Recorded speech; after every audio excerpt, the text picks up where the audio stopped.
Para oreja. Para oreja. Para oreja. Para oreja. Para oreja. Para oreja. Para oreja. Para oreja. Bienvenidos y bienvenidas. Esto es IE Contigo, el programa de radio del Instituto Estatal Electoral para ti. Bienvenidos y bienvenidas. Para oreja. Muy buenos días, amigas y amigos de IE Contigo. Qué bueno que nos acompañan esta mañana de jueves, aquí en la cabina de 98.1 FM. Les saluda Alejandra Gutiérrez, transmitiendo a través de la red estatal de Hidalgo Radio.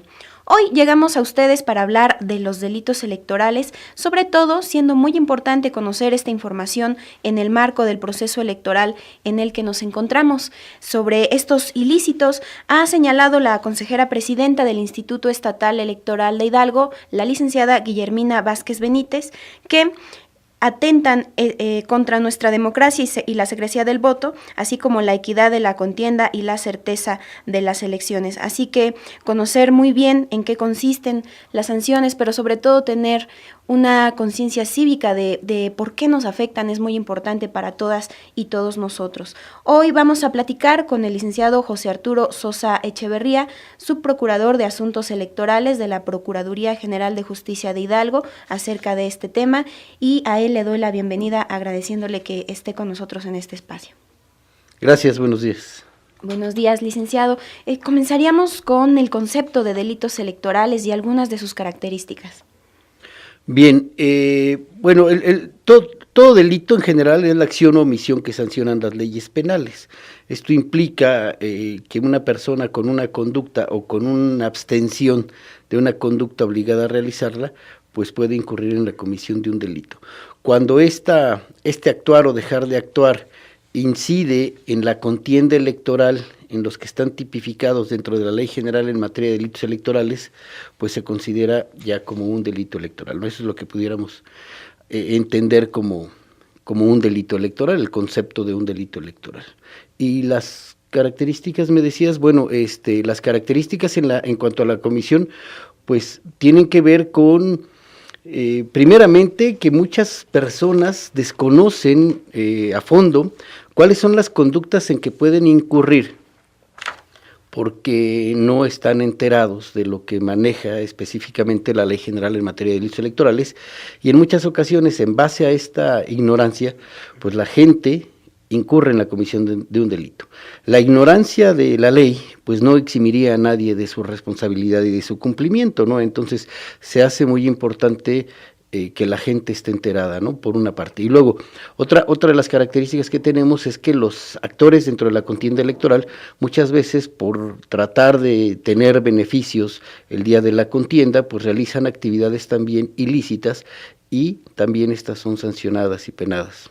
Cualquiera puede llegar a cometer un delito electoral, no importa si se es un ciudadano común y corriente, un servidor público, un empleado de un partido político, tal vez alguien que trabaja en alguna dependencia gubernamental. ¿Y qué pasa si se alude que, bueno, yo no sabía que era un delito? Bueno, empezando por la última pregunta, ¿qué pasa si alguien dice que no sabía que con mi conducta cometí un delito? Ya lo comenté hace un rato. La ignorancia de la ley no exime a nadie de su cumplimiento ni de su responsabilidad. Entonces, pues aunque alguien manifieste ignorancia en relación a la conducta, y si esta conducta se tipifica como delito electoral, pues habrá que sancionarlo en los términos que establece la ley. Respecto a la primera pregunta, cualquier persona puede cometer un delito, y de hecho la Ley General en materia de delitos electorales establece apartados para cada personaje, ¿no? El apartado más amplio, el apartado más que contiene más conductas, es el de los particulares. Esto es, cualquier persona, no necesariamente tiene que ser un candidato o un funcionario, cualquier persona, sin ningún vínculo incluso con la elección, pudiera llegar a incurrir en un delito electoral. Ese es un catálogo. Luego otro se da para funcionarios públicos o servidores públicos, otro para funcionarios partidistas, candidatos, incluso funcionarios electorales, e incluso para ministros de culto. Se establece también un apartado específico para ministros de culto cuando estos, en el ejercicio de su oficio, intervienen en el normal desarrollo de la contienda electoral.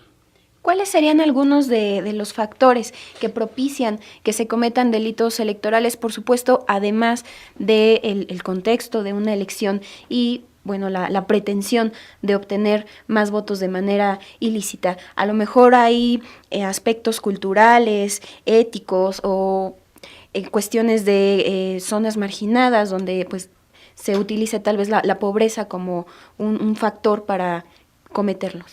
Bueno, uno de ellos ya lo comentaba al inicio, uno de ellos es la ignorancia. La gente en muchas ocasiones desconoce que con determinada actuación está incurriendo en un delito. Entonces, ese factor es muy común en la comisión de los delitos y como ya también lo comenté, bueno, pues el que se ignore que con una actividad propia se realiza un delito no exime a nadie de que deba ser penado conforme lo marca la ley, ¿no? El otro también, como tú ya lo mencionaste, pues evidentemente es porque estamos en un proceso electoral, y un proceso electoral es una contienda, y en una contienda se lucha por ganar, y entonces los contendientes a veces utilizan todos los medios a su alcance, legales e ilegales, y con ello entonces, pues inciden en conductas propias o a través de terceros para la comisión de delitos. Entonces, efectivamente, sí es básico, un factor elemental, pues el hecho que hay una contienda, que hay un pleito que quiera ganarse, ¿sí? Y ganarse a veces a costa de lo que sea.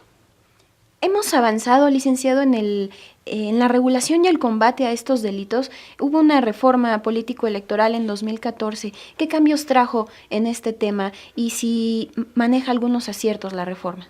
Bueno, evidentemente la reforma político-electoral incluye todos los aspectos, es decir, no nada más la materia de organización de las elecciones, el distribuir competencias entre el Instituto Nacional Electoral y el Instituto Estatal Electoral, establecer una ley general en materia de partidos políticos, una ley general en materia de medios de impugnación en materia electoral, en fin, no nada más esa reforma político-electoral 2014 incluyó al tema administrativo organizativo de un proceso electoral o de los procesos electorales en el país. Esta reforma alcanzó también al ámbito penal electoral.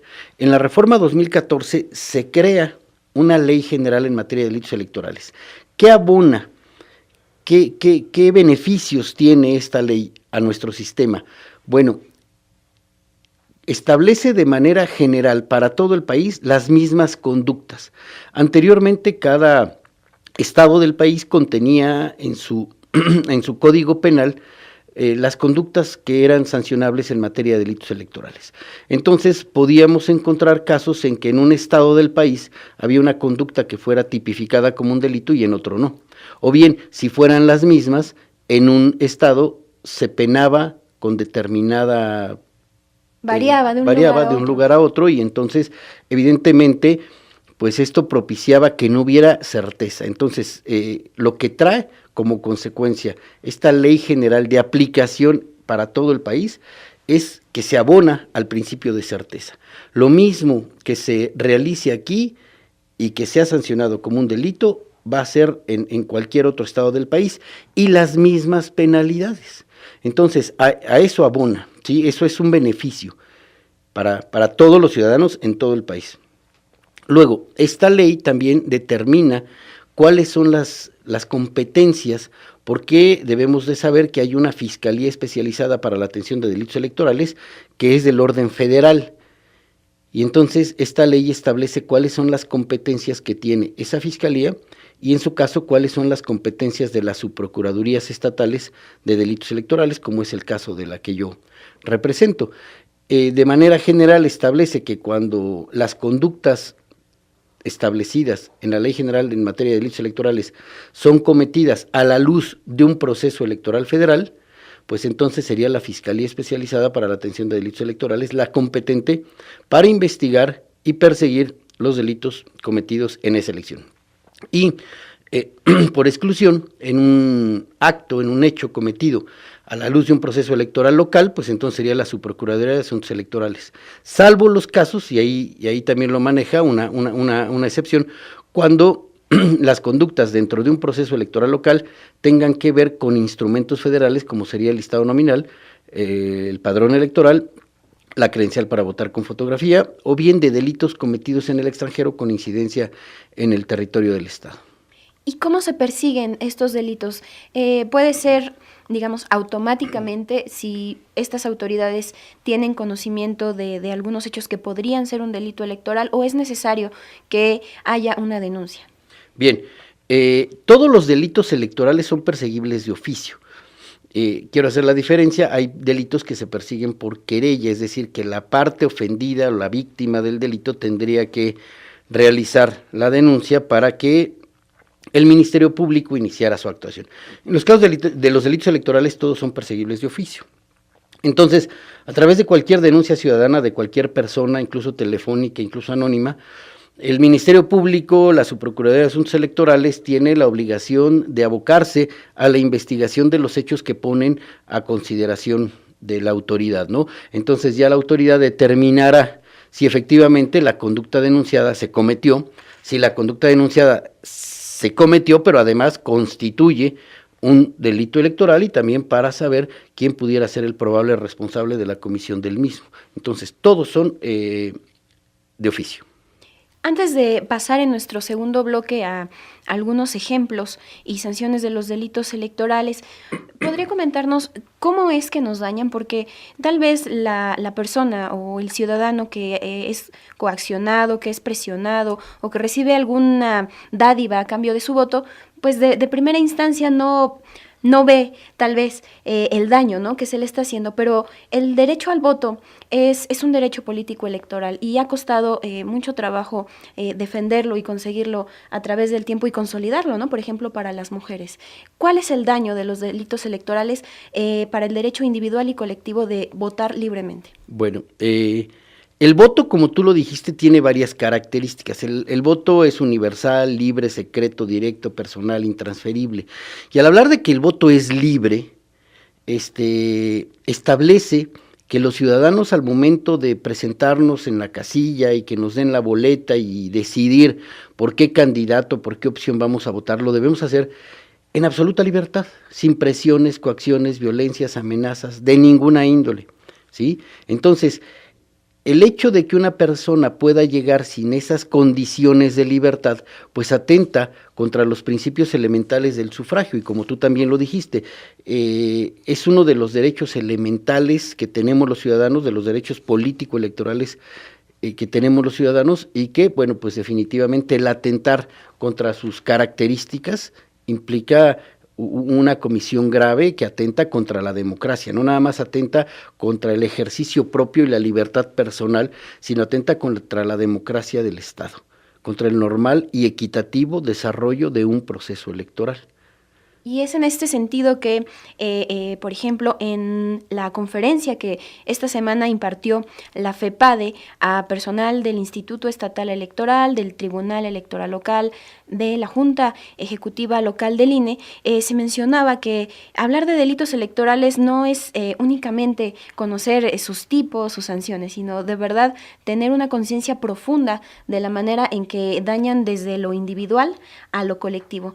Vamos a seguir con este tema, invitamos a todas y a todos a continuar con nosotros. Vamos a hacer una breve pausa y regresamos con algunos ejemplos, las sanciones, también las acciones de la Subprocuraduría de Asuntos Electorales para prevenir la comisión de estos delitos. También mencionaremos qué es el blindaje electoral y sobre todo las recomendaciones para servidores públicos, funcionarios partidistas y contendientes, funcionarios de casilla y personas en general. Quédese aquí en IE Contigo.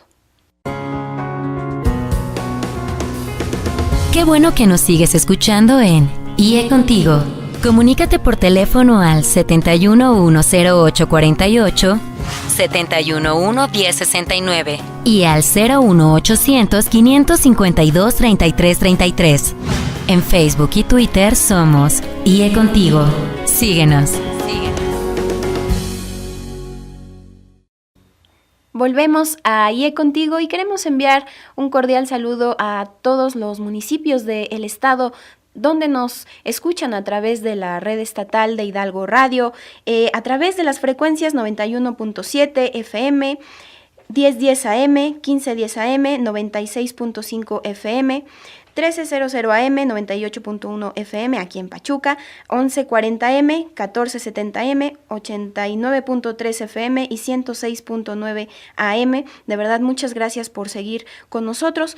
Hoy vamos a continuar conversando acerca de los delitos electorales. Estamos con el licenciado José Arturo Sosa Echeverría, subprocurador de Asuntos Electorales de la Procuraduría General de Justicia de Hidalgo, y ya mencionamos el concepto de este tipo de ilícitos, también sus características. Señalábamos que cualquier persona puede llegar a cometer un delito electoral y también algunos cambios que se tuvo en este tema con motivo de la reforma político-electoral de 2014. Ahora, licenciado, preguntaría algunos ejemplos de delitos electorales, tal vez los más comunes, y las sanciones a grandes rasgos. Bueno, de lo más común es lo que se conoce o lo que se denomina como compra del voto, la coacción para que se vote en favor de alguien o incluso en contra de alguna opción, de algún candidato, de algún partido, de alguna coalición. Entonces, pudiera ser de lo más común, de lo más relevante, ¿sí? ¿Por qué? Pues porque a final de cuentas, en la contienda se gana el que tenga mayor número de votos, y pues la idea es que si se pudiera utilizar en algunos casos a personas a través de dádivas, de compras, de exigencias, de amenazas, etcétera, pues entonces eso abonaría para llevar más número de votos a determinado contendiente, y entonces eso pues es de lo más común, es de lo más relevante. Otras cuestiones que también podemos ver hoy en día, que son un poco más recurrentes, el caso de del turismo electoral. El turismo electoral no está definido de esa manera, pero bueno, cuando ciudadanos realizan actividades que tenga que ver con falsificar datos al Registro Federal de Electores para integrar su registro, su padrón, su listado nominal y en su caso la credencial para votar con fotografía, pues esto también es muy común, muy recurrente y también es sancionable y tiene que ver con lo mismo. De repente hay actores políticos que reúnen a un grupo determinado de ciudadanos y que les ordenan que vayan a inscribirse como un cambio de domicilio a un determinado lugar, a un determinado domicilio exactamente, sin que en los hechos ellos efectivamente residan, habiten o moren en ese lugar. Esto, insisto, nada más con el ánimo de que el día de la jornada electoral pues puedan acudir a votar por la opción que pudieran pretender, ¿no? Entonces, estas son dos acciones muy comunes, muy recurrentes. ¿Es evidente este turismo electoral? ¿Se puede identificar, por ejemplo, digamos, un incremento en las estadísticas de nuevas personas que llegan a determinado lugar? Sí, efectivamente. Por ejemplo, en Hidalgo tenemos municipios de una densidad de población muy baja, ¿no? Y entonces, si de repente, previo a una elección, empieza a crecer el padrón electoral y por ende la lista nominal, pues son datos que el Registro Federal de Electores de manera habitual detecta.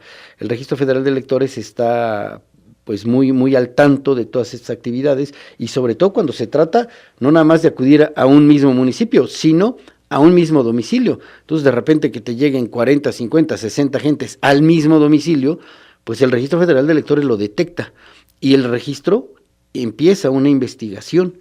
Ellos realizan actividades para determinar la certeza o no de esos cambios de domicilio. Y en su caso, cuando detecta anomalías, pues hace del conocimiento de la Fiscalía Especializada para la Atención de Delitos Electorales de esos hechos, porque es un tema del orden federal, porque pues atenta contra el Registro Federal de Electores. Otro tema del que se suele hablar es, por ejemplo, el caso de los ministros de culto religioso que, digamos, en uso de su autoridad como líderes de cierto grupo que practica una religión, tratan de influir en los fieles para que emitan su voto de cierta manera. Sí, de su autoridad espiritual, podríamos decir, ¿no? También. Bien, bueno, efectivamente, incluso quiero comentar, en caso de Hidalgo hemos contado con nulidades de algunas elecciones municipales en razón de que ha habido intervención del clero en la contienda electoral, el mismo día de la jornada, cuando ellos están invitando a que los ciudadanos acudan a la urna a votar por determinada opción o por determinado partido.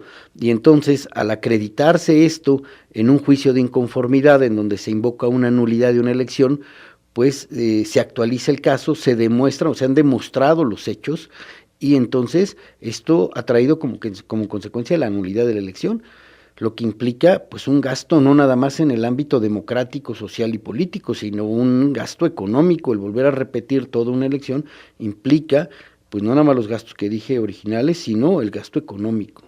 Acerca de las sanciones, ¿se trata de privación de la libertad o también hay multas? ¿Son ambas? Perdón, sí, hay multas y sanciones privativas de libertad, penas de cárcel, ¿no? Pero también hay una más, por ejemplo, para los funcionarios públicos, aparte de esas dos que van, digamos, de manera simultánea en la comisión de cualquier delito. Para el caso de los servidores públicos, también hay una penalidad extra, que sería la inhabilitación para desempeñar algún cargo público. Y las penalidades, por ejemplo, en cuestión de los particulares, pudiéramos considerar que son las más básicas, las más bajas, va de 6 meses a 2 años. Pero, por ejemplo, se van incrementando si son funcionarios electorales, si son servidores públicos, si son ministros de culto.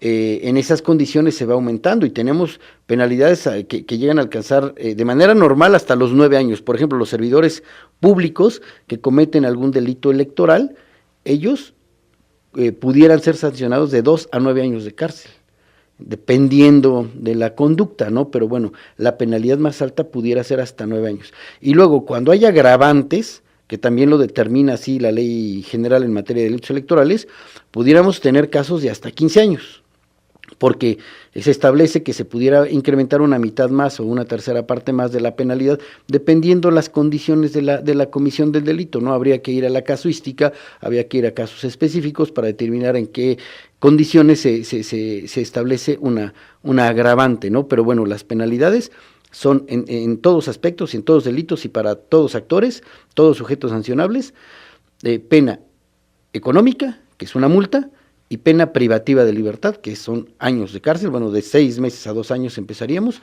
y de ahí para arriba.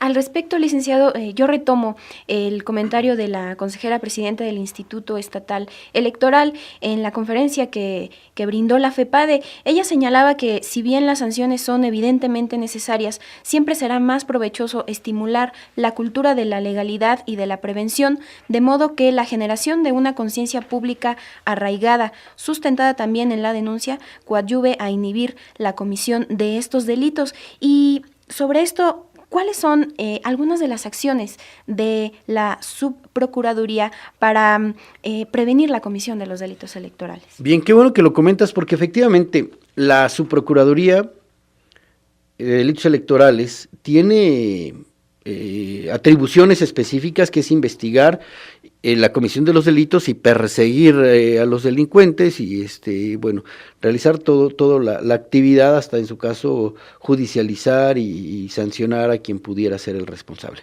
Pero tenemos otra atribución muy importante, que es efectivamente el de la prevención del delito. La prevención del delito es un arma fundamental para que el índice de delitos que se cometan en las elecciones pues logre bajarse, logre reducirse.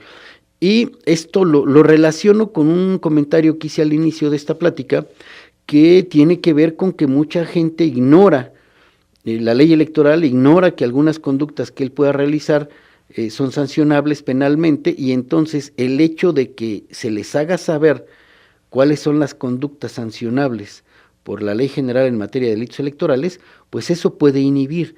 Estamos realizando pláticas, estamos acudiendo a foros, estamos editando algunos documentos, estamos firmando o estamos por firmar algunos convenios. El día de mañana firmamos un convenio con FEPADE, en días estaremos firmando un convenio con el Instituto Estatal Electoral, todo esto en el ánimo de coadyuvar a una educación, a una formación cívica, a colaborar con prevención del delito para intentar erradicar este tipo de conductas y enterar a todos los ciudadanos de todos los rincones del Estado lo que establece hoy la Ley General en materia de delitos electorales.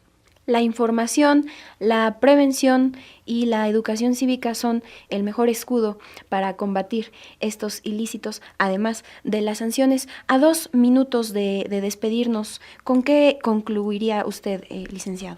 Bueno, con el hecho de que las personas, cuando estén enterados de que hay una probable comisión de un delito, pues realicen la denuncia. Tenemos un número, un 01800, me voy a permitir darlo aquí para que puedan hacerlo incluso telefónicamente. Es el 01800 912 1314. Repito, 01800 912 1314. Y a través de este número telefónico se pueden realizar denuncias para que el Ministerio Público se aboque a la investigación de los hechos de los que lleguemos a ser receptores. ¿Pueden ser anónimas las denuncias? Sí, incluso pueden ser anónimas. Bueno, repetimos, el teléfono es 01800 912 1314, la línea de la Subprocuraduría de Asuntos Electorales para hacer alguna denuncia de un hecho que usted llegue a considerar que puede constituir un delito electoral. Y nos despedimos agradeciendo al licenciado José Arturo Sosa Echeverría su compañía e invitándolos, como cada jueves, a que nos escuchen la siguiente semana aquí en IE Contigo. Muchas gracias y nos vemos la siguiente semana. Por hoy ha sido todo. ¿Escuchaste IE Contigo? Por la red estatal de Hidalgo Radio. Recuerda que este es un programa hecho para ti. En el Instituto Estatal Electoral te deseamos un excelente fin de semana.